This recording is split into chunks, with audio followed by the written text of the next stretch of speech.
and all I could do was obey the man. Taking out the whip for some reason felt like a slave again.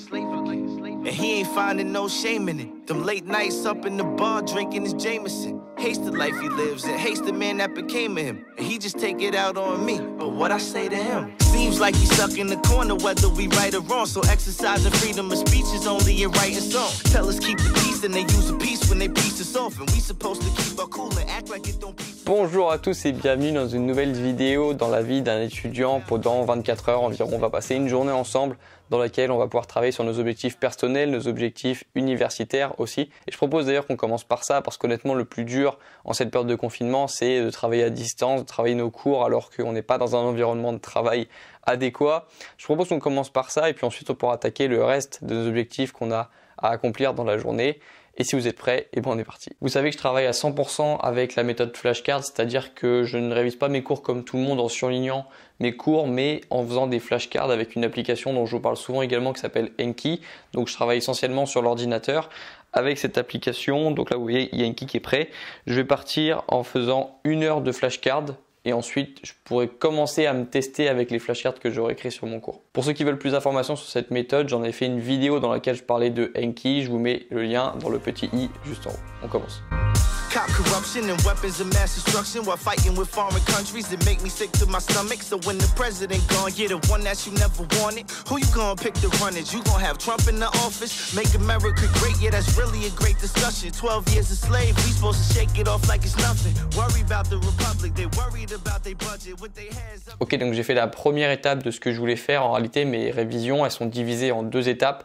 La première étape, c'est l'étape où j'essaie de comprendre le cours et je fais des flashcards dessus, ça m'aide à comprendre le cours. Et la deuxième étape, une fois que j'ai fini de comprendre le cours, de bien le lire et de faire mes flashcards dessus, je commence à me tester sur mon cours avec les flashcards que j'ai faites. C'est comme ça que j'apprends assez vite en général. Et j'en profite pour aborder un sujet qui revient souvent, surtout en ce moment, c'est la gestion du stress lorsqu'on est étudiant. Grégoire, comment est-ce que tu fais pour pas stresser, pour pas te sentir noyé dans cette période? Comment tu fais pour gérer tes cours à distance? Je pense que c'est surtout l'incertitude qui rend les étudiants encore plus anxieux que d'habitude. Mais de manière générale, en réalité, la méthode est toujours la même pour moi. C'est que je me vois comme quelqu'un qui gère des études et pas comme quelqu'un qui les subit. Les études, je vois ça comme un travail. Je le vois comme mon travail à mi-temps, du coup, parce que moi j'ai mes études et j'ai mes projets à côté que je considère aussi comme un travail. Mais les études, je le considère comme un travail à mi-temps dans lequel il y a beaucoup de contraintes. Il y a des contraintes horaires parce qu'on passe beaucoup de temps dans les amphis. Il y a des contraintes avec les examens, avec les dates, les échéances qui arrivent. Ça, je le vois comme mon travail et je me dis que je vais gérer ce travail-là. Et je me vois pas comme quelqu'un qui va subir tout ce travail-là. Je vois pas comme quelque chose qu'on m'impose. Je le vois comme quelque chose que je vais faire moi, qui va m'aider à m'améliorer, qui va m'aider à apprendre des choses et pas comme quelque chose qu'on m'oblige à faire. Si tu vois les révisions comme une contrainte, ça va être très difficile de s'y mettre parce que par définition, on n'aime pas faire ce qu'on est obligé à faire. Et moi, ce que je te conseille, c'est d'avoir confiance en toi dans un premier temps, avoir confiance en ta méthode de travail aussi, une méthode de travail efficace qui te permet d'apprendre de manière assez rapide. Le jour où j'ai découvert les flashcards et que j'ai appris aussi à travailler de manière plus efficace, ça a bien diminué mon niveau d'anxiété parce que je me suis dit, ah ouais d'accord, je peux apprendre plus vite. J'ai pas besoin d'y passer autant de temps qu'avant et forcément, du coup, lorsque tu passes moins de temps sur tes cours, tu as plus le temps de faire d'autres choses, tu as plus le temps de sortir, bon pas en ce moment, du coup, malheureusement, mais tu as plus le temps de faire d'autres choses. Tu peux faire ton sport, tu peux quand même avoir une vie sociale et tu te rends compte que les études c'est pas si stressant que ça. En réalité, je remarque que plus on passe du temps à travailler sur nos cours, plus ils nous stressent. Alors que lorsqu'on s'octroie du temps à côté pour faire d'autres choses, du sport, des activités, c'est le moment en fait où on a le moins de stress et parfois on réussit encore mieux ses études. Donc si aujourd'hui tu es encore très stressé par tes études et que vraiment ça te met un niveau d'anxiété assez énorme, déjà c'est normal, hein, t'es pas tout seul, t'es pas toute seule. Moi j'ai mis 2 ans à être moins stressé par mes études, donc c'est pas quelque chose qui se fait du jour au lendemain, je suis d'accord, mais c'est un travail sur soi, c'est un travail aussi sur ses méthodes d'apprentissage, c'est chercher à apprendre de manière plus efficace, chercher chaque jour à apprendre un peu plus vite ou alors apprendre de manière plus efficace, c'est-à-dire mettre un peu plus d'envie dans ses révisions. Et c'est aussi une grande question de confiance en soi, de construire sa confiance en soi au fur et à mesure de ses études.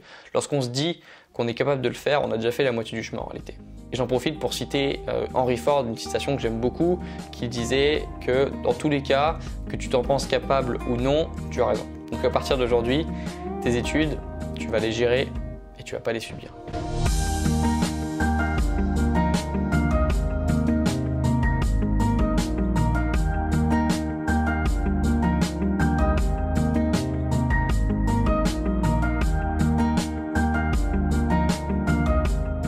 Donc maintenant ma journée universitaire est terminée parce que je touche plus à mes cours maintenant. Je vais me consacrer à mes projets personnels qui m'enthousiasment un peu plus.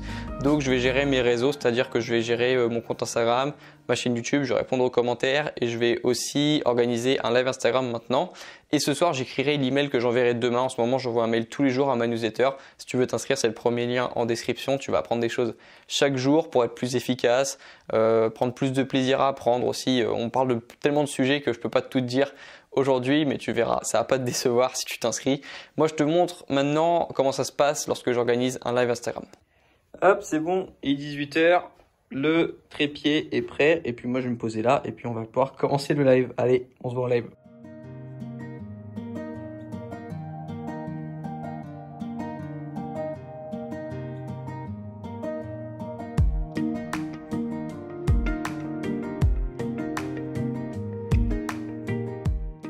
Donc voilà, la journée s'achève ici. J'ai fait à peu près tout ce que j'avais envie de faire. Donc j'ai commencé par des révisions, le plus pénible en premier. Puis ensuite, j'ai pu vous voir sur Instagram. J'ai pu bientôt finir le mail que je vais envoyer demain. Et là, je vais profiter un petit peu, je vais prendre un peu de temps pour regarder un petit épisode de Netflix. Donc là, j'ai mis la lumière pour qu'on voit quelque chose, quoi. Parce que sinon, avec l'iPhone, ça filme pas top quand il n'y a pas beaucoup de lumière. Enfin bref, c'est un détail. Donc voilà, il fait bien nuit et demain on va reprendre la journée et on va essayer de faire en sorte qu'elle soit un tout petit peu plus productive parce que c'est ce que j'essaie de faire en général, de faire en sorte que chaque journée soit un petit peu plus productive que l'ancienne. Alors c'est pas possible tout le temps, mais c'est un petit peu ça ma démarche en même temps, c'est à chaque fois que je fais quelque chose qui va me faire progresser, j'essaie à chaque fois de faire en sorte que ma séance de révision, ma séance de sport, ma vidéo YouTube soit 1% meilleure que l'ancienne. Sur le long terme, ça va créer une grosse différence et ça va me permettre de faire des choses de manière plus efficace. Sur le court terme, on voit pas tout de suite la différence, mais sur le long terme, ça fait des grosses différences d'efficacité. Les vidéos, elles sont beaucoup plus belles, mes révisions, elles sont beaucoup plus efficaces. Peu importe le domaine, je finis souvent avec un bon niveau dans ce domaine et donc je finis satisfait de ce que j'ai pu accomplir dans ce domaine. Donc voilà, c'est la démarche que j'essaie de garder, peu importe les domaines, toujours faire un petit peu mieux la fois d'après que la fois d'avant. Bon allez, moi j'ai regardé mon petit épisode Netflix, la soirée s'achève ici et on se dit à demain pour une autre belle journée. À plus.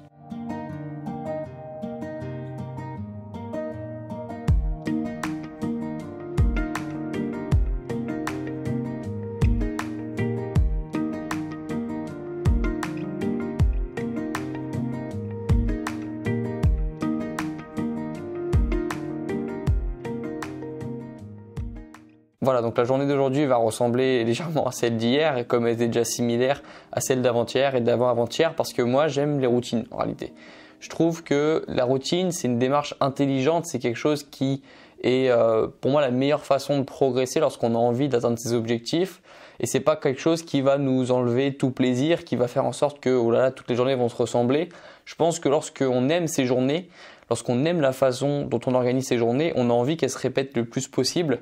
Et c'est pour ça que la routine, c'est une démarche intelligente pour moi lorsqu'on a envie de faire ce qui nous plaît et aussi de devenir meilleur dans ce qu'on fait. Et je vais répondre du coup à une question qu'on me pose souvent, que ce soit sur Instagram, sur YouTube, dans mes mails.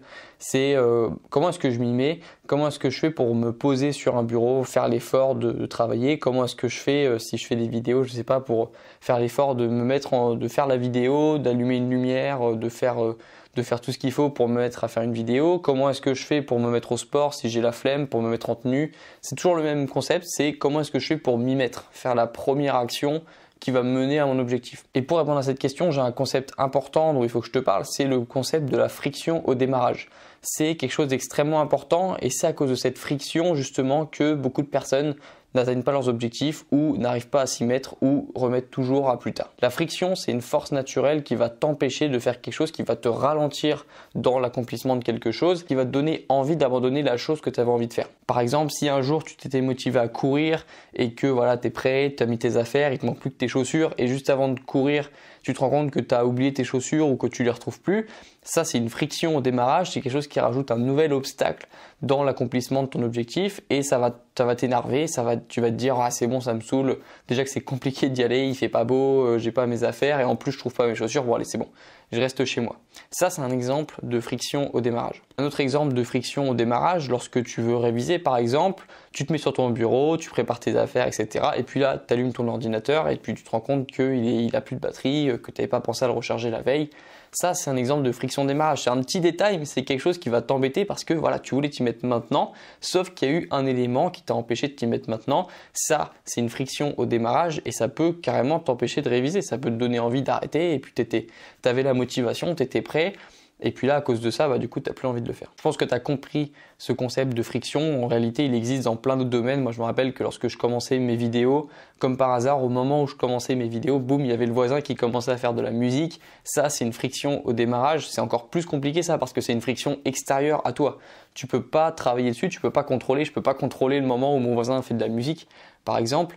Mais tu as beaucoup de façons de contrôler cette friction au démarrage, notamment en prévoyant, notamment en t'organisant, c'est-à-dire, par exemple, pour reprendre l'exemple de la chaussure, prévois tes affaires de sport dans un sac, que tu aies tout dans un sac pour que le jour où tu as envie de faire du sport, ou tu dois faire du sport selon ton planning, par exemple sportif, boum, tu as toutes tes affaires, tu peux aller faire au sport, tu n'auras pas de friction. Même chose pour tes révisions, si la veille d'une séance de révision, tu peux mettre dans ton sac tout ce dont tu as besoin pour faire tes révisions, voire même préparer sur ton bureau toutes les affaires, ça c'est quelque chose qui va t'empêcher toute friction au démarrage, qui va rendre l'accomplissement de ta tâche, qui est une tâche complexe, qui est une tâche difficile, celle de réviser, tu vas enlever toutes les frictions et du coup tu vas mettre le plus de chances de ton côté de réussir l'objectif initial, donc réviser. Les frictions aussi, elles peuvent venir pendant l'accomplissement de la tâche. Ça peut être par exemple de la pluie qui arrive pendant que tu cours. Ça peut être un message, un appel que tu reçois pendant tes révisions.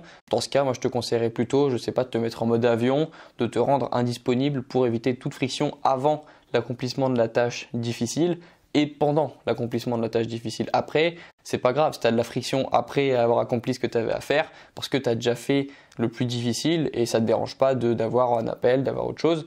Mais avant et pendant, c'est intéressant d'empêcher toute friction pendant la réalisation d'une tâche parce que c'est suffisamment difficile comme ça pour qu'on se rajoute une contrainte. Voilà, donc pour mon travail universitaire, ça va être encore un petit peu de révision aujourd'hui.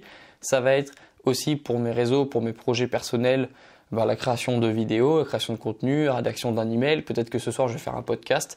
Ça, c'est ma façon de m'organiser. Et pareil, dans tout ce que je fais, je réduis au maximum la friction, notamment en ayant des habitudes, en ayant une routine. C'est pour ça que j'essaie d'avoir une routine dans tout ce que je fais parce que ça enlève de la friction au démarrage. Plus tu répètes une tâche souvent, moins tu as de friction au démarrage et moins c'est difficile de s'y mettre. Et plus tu renforces une habitude, et si en plus c'est une habitude positive, ça va te donner vraiment des bons résultats dans le futur. Donc moi je crois beaucoup aux habitudes, je crois beaucoup aux routines, je pense que c'est la clé même pour lutter contre la procrastination, pour lutter contre tous les problèmes qu'on peut avoir, tous les problèmes de distraction qu'on peut connaître en ce moment. Je pense que la routine reste la solution. Donc moi je vais faire ce qu'il me reste à faire, et je te dis à plus tard dans la vidéo.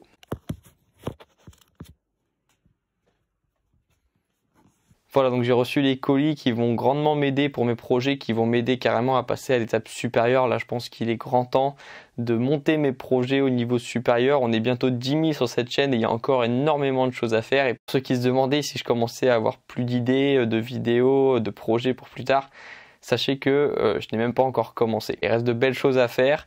La démarche, elle est restée toujours la même depuis que j'ai commencé mes projets en septembre. Toujours progresser dans tous les domaines, rester positif. C'est tellement important, je pense même que c'est une question de survie en fait. On a besoin de progresser, sinon on se sent plus bien, sinon on se sent mourir de l'intérieur. Et on a besoin de ce progrès pour se sentir mieux en fait dans nos vies. C'est pour ça que le progrès c'est si important pour moi et je pense que si j'ai une passion dans la vie, c'est bien le progrès. Parce qu'il n'y a que ça qui me permet de me sentir vraiment en vie, qui me permet de me sentir vraiment bien dans ce que je fais. Voilà, donc la vidéo va s'arrêter ici. Tu as vu, si tu regardes mes dernières vidéos, que mes journées se ressemblent évidemment, parce que quand on peut pas sortir, quand on peut pas faire des activités en extérieur, évidemment que les journées se ressemblent tout un peu, mais ça veut pas dire qu'elles sont inintéressantes pour autant. Je trouve que mes journées sont intéressantes, qu'elles me permettent de continuer de faire des choses et c'est pour ça que je fais cette vidéo, pour te montrer que tu peux continuer de faire des choses, même en confinement. Voilà, c'est tout pour aujourd'hui. Moi, je te dis à bientôt dans la prochaine vidéo, à bientôt dans tes emails si tu es déjà inscrit ou si tu vas t'inscrire à ma newsletter. Je te retrouve très bientôt du coup et je te dis à la prochaine. Bon courage dans tes projets et dans tes révisions et à très bientôt. Ciao.